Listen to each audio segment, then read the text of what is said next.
Hello friends, అమరావతిలో ఎప్పటి నుంచో నిర్మాణంలో ఉన్న స్టీల్ బ్రిడ్జ్లని రోడ్డుతో కలిపేశారు. మెయిన్ రోడ్డుతో, అంటే సీడ్ యాక్సెస్ రోడ్ని ఇప్పుడు విజయవాడతో అనుసంధానం చేసే ఈ రెండు స్టీల్ బ్రిడ్జ్లు నిర్మాణం ఎప్పుడో పూర్తయిపోయింది. వాటిని మెయిన్ రోడ్డుతో కలిపేశారనమాట. ఒకసారి చూడండి ఇక్కడ నుంచి లుక్ ఎలా ఉందో.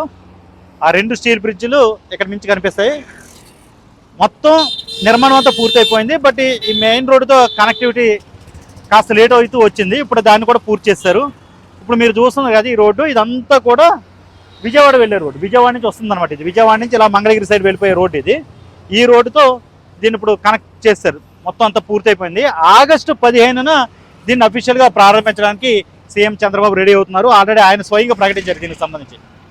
టైం దగ్గరకు వస్తుంది కదా, దాంతో రాత్రి పగలు లేకుండా కష్టపడుతున్నారు. నైట్ టైం కూడా పనిచేస్తున్నారు ఇక్కడ కార్మికులు. నిజానికి ఇది ఎప్పుడో పూర్తయిపోవాలి ఇది.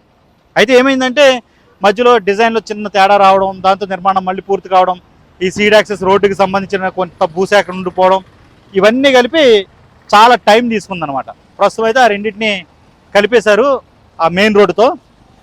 మొత్తం రెండు బ్రిడ్జ్లు అనమాట ఇవి. ఇప్పుడు మీకు కనిపిస్తుంది కదా, ఈ రెండు కాదు, ఇదంతా కలిపి ఒకటే బ్రిడ్జ్. ఇది కాకుండా ఇంకో బ్రిడ్జ్ ఆ వెనకాల వస్తుంది. అంటే బకింగ్హామ్ కెనాల్ మీద ఒక బ్రిడ్జి, కొండవీడి వాగు మీద ఇంకొక బ్రిడ్జి. దానితో మొత్తం సీడ్ యాక్సెస్ రోడ్డు, అంటే అమరావతి కోర్ గ్రామాలను కలిపే సీడ్ యాక్సెస్ రోడ్డు ఏదైతే ఉందో దాన్ని మెయిన్ రోడ్డుతో, విజయవాడ మంగళగిరి రోడ్డుతో కలిపేశారు. దీంతో ఈ అనుసంధానం పూర్తయిపోయినట్టే. అమరావతిని విజయవాడతో కలిపారు అని చెప్పాను కదా, ఇది ఇక్కడ కరెక్ట్గా ఈ స్టీల్ బ్రిడ్జ్ కనెక్టింగ్ పాయింట్ ఇది. ఇక్కడతో ఈ రోడ్డుని కలిపేశారు. రోడ్డుని కూడా ఇక్కడ ఎక్స్పెండ్ చేశారు. ఇంతకుముందున్న చిన్న రోడ్డు కంటే కాస్త పెద్ద రోడ్డు అయితే వేస్తున్నారు. దాన్ని వెడల్పు చేసి మొత్తం ఈ స్టీల్ బ్రిడ్జ్ని కలిపేశారు అనమాట. ఇక్కడ వర్క్ ఇంకా జరుగుతుంది, అంటే ఇంకా టైం ఉంది కదా, ఇంకొక 15 రోజులు టైం ఉంది కాబట్టి వర్క్ చాలా స్పీడ్గా చేస్తున్నారు. ఇది ఒక టోటల్ బ్రిడ్జ్ లుక్ మీరు చూడండి. ఇక్కడ నుంచి చూస్తే మీకు బ్రిడ్జ్ అంతా కూడా కనిపిస్తుంది. చాలా విశాలంగా కట్టారు. ఇటువైపు కూడా మనం ఒకేసారి భారీ వెహికల్స్ వెళ్ళొచ్చు పక్కనే. అలాగే దాని పక్కన ఇంకొక బ్రిడ్జ్ ఉంటుంది చూడండి, ఇక్కడ కూడా అలాగే భారీ వెహికల్స్ అటు ఇటు రావచ్చు అనమాట. ఇదంతా కూడా బకింగ్హామ్ కెనాల్ మీద కట్టినటువంటి బ్రిడ్జ్. ఇది టోటల్ రెడీ అయిపోయింది. కానీ వర్క్ చూడండి ఎంత బాగా జరుగుతుందో. ఓవరాల్గా అమరావతికి విజయవాడతో డైరెక్ట్ కనెక్టివిటీ ఏర్పడిపోయినట్టే ఈ బ్రిడ్జిల నిర్మాణంతో. ఈ స్టీల్ బ్రిడ్జ్లో ఒక సైడ్ మనం ఉంటేనే ఇంత విశాలంగా మీకు కనిపిస్తుంది కదా. యాక్చువల్గా పాత రూట్ ఎలా ఉండేది తెలుసా అమరావతికి? అదిగో అక్కడ చూడండి మీకు, అది ప్రకాశం బ్యారేజ్లో ఒక చిన్న ముక్క. అటువైపు నుంచి డైరెక్ట్ కరకట్ట రోడ్ అంటారు, అంటే కృష్ణానది ఒడ్డు అనమాట. అది చిన్న కార్లు, అది ఒక్క కారు వెళ్ళడానికి ఎంత ఇబ్బంది పడుతుందో చూడండి. ఒక కారు వెళ్ళే ప్లేస్ అంతే, అంతమించి ఇంకేం ఉండదు. అంత ఇబ్బందిగా ఉంటుంది కాబట్టి ఇంకా అది కాదు, ఇక పర్ఫెక్ట్గా ఒక పర్మనెంట్ రూట్ ఉండాలి, అమరావతిని విజయవాడ రూట్తో కలపాలని చెప్పి దీన్ని నిర్మించారు. ఇది చాలా విశాలంగా ఉంది చూడండి, ఎంత విశాలంగా ఉందనేది.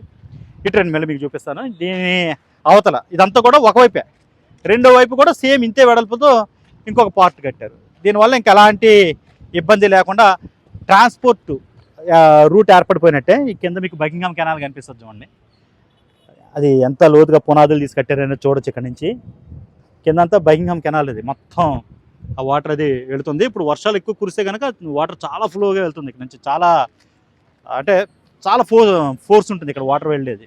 అప్పుడు చూడడానికి చాలా బాగుంటుంది. బట్ ఏమైనప్పటికీ ఈ రెండు బ్రిడ్జిల నిర్మాణంతో మనకి అమరావతితో డైరెక్ట్ కనెక్టివిటీ ఏర్పడిపోయినట్టే. స్టీల్ బ్రిడ్జ్ని సైడ్ యాంగిల్లో చూద్దాం. ఇక్కడ నుంచి మీకు చాలా క్లియర్గా కనిపిస్తుంది ఎంత బలంగా కట్టారో చూడండి. చిన్న డిజైనింగ్ లోపల ఉండడంతో చాలా లేట్ అయింది అనమాట ఇది కట్టడం. అలాగే సీడ్ యాక్సెస్ రోడ్డుకి సంబంధించిన అనుమతులు రావడం కూడా కాస్త లేట్ అయింది. సరే, ఇప్పుడు అన్నీ తొలగిపోయాయి, బ్రిడ్జి నిర్మాణం కూడా పూర్తి అయిపోయింది. ఈ కింద ఉన్న వాటర్ అంతా కూడా బకింగ్హామ్ కెనాల్ అంటారు. ఇది ఇక్కడ నుంచి డైరెక్ట్ చెన్నై వరకు ఉంది. ఒకప్పుడు ట్రాన్స్పోర్ట్ కూడా ఉండేదట, వాటర్ ట్రాన్స్పోర్ట్. భవిష్యత్తులో దాన్ని రివైవ్ చేయాలన్న ప్రతిపాదనలు కూడా ఉన్నాయి, అది వేరే విషయం. ప్రస్తుతానికైతే ఈ స్టీల్ బ్రిడ్జ్ నిర్మాణం వల్ల ఈ బకింగ్హామ్ కెనాల్ పైనుంచి డైరెక్ట్గా అమరావతికి వెళ్ళిపోవచ్చు. ఇంతకుముందు ప్రకాశం బ్యారేజ్ను ఆనుకుని చిన్న రోడ్డు ఉండేది, ఇప్పటికీ ఉంది, అది కరకట్ రోడ్డు అంటారు. చాలా ఇరుగ్గా ఉంటుంది అనమాట అది. ఇప్పుడు ఈ స్టీల్ బ్రిడ్జ్ నిర్మాణంతో పెద్ద వెహికల్స్ కావచ్చు, భారీ సంఖ్యలో వచ్చే వెహికల్స్ కావచ్చు, ఆకుండా వెళ్ళిపోవచ్చు, ఎక్కడ ట్రాఫిక్ జామ్ అవ్వదు. చాలా ఇంపార్టెంట్ బ్రిడ్జ్ ఇది. బ్రిడ్జ్ని చూడండి, ఇక్కడ నుంచి మీకు చాలా బాగా కనిపిస్తుంది. ఇది టోటల్గా మొత్తం ఇక్కడ 2 వరుసలు, ఆ ఎదర మళ్ళీ కొండవీడి వాగు మీద ఇంకొక 2 వరుసలు, టోటల్గా 4 వరుసలతో ఈ బ్రిడ్జ్లు అయితే రెడీ అయ్యాయి.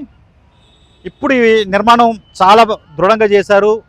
నిజానికి ఇంకా టైం పడుతుందేమని అందరూ భావించారు. దీని మీద జోకులు వేశారు, ఎప్పుడు పూర్తవుతాయి అన్నట్టు. బట్ చివరికైతే చాలా వేగంగా ఆగస్టు 15 వాళ్ళు టార్గెట్ పెట్టుకుని పూర్తి చేస్తున్నారు. నైట్ టైం కూడా వర్క్ జరుగుతుంది ఇక్కడ. ఇప్పుడు అక్కడ మీకు కనిపిస్తుంది కదా చిన్న సైజు ఒక రిజర్వాయర్ లాంటిది. ఇదేంటంటే బయట నుంచి వచ్చే, అంటే అమరావతి నుంచి వచ్చే వాటర్ వరదల సమయాల్లో అదంతా కూడా వచ్చి దీంట్లో కలిపేస్తారు. ఇక్కడ నుంచి వాటర్ మళ్ళీ ఇలాగా బకింగ్హామ్ కెనాల్లోకి వెళ్ళిపోయి అటు నుంచి వాటర్ అంతా కూడా డిశ్చార్జ్ అయిపోతుంది. సో అమరావతి మునక్కుండా జరుగుతున్న ప్రయత్నాల్లో ఇది కూడా చాలా ముఖ్యమైనది. ఇటు ఆ చిన్న బ్యారేజ్ కావచ్చు, ఇది ఈ పెద్ద స్టీల్ బ్రిడ్జ్ కావచ్చు, ఇవన్నీ కూడా అటు రవాణాకి ఇటు వాటర్ పరంగా కూడా ఇబ్బంది లేకుండా ప్లాన్ చేశారు.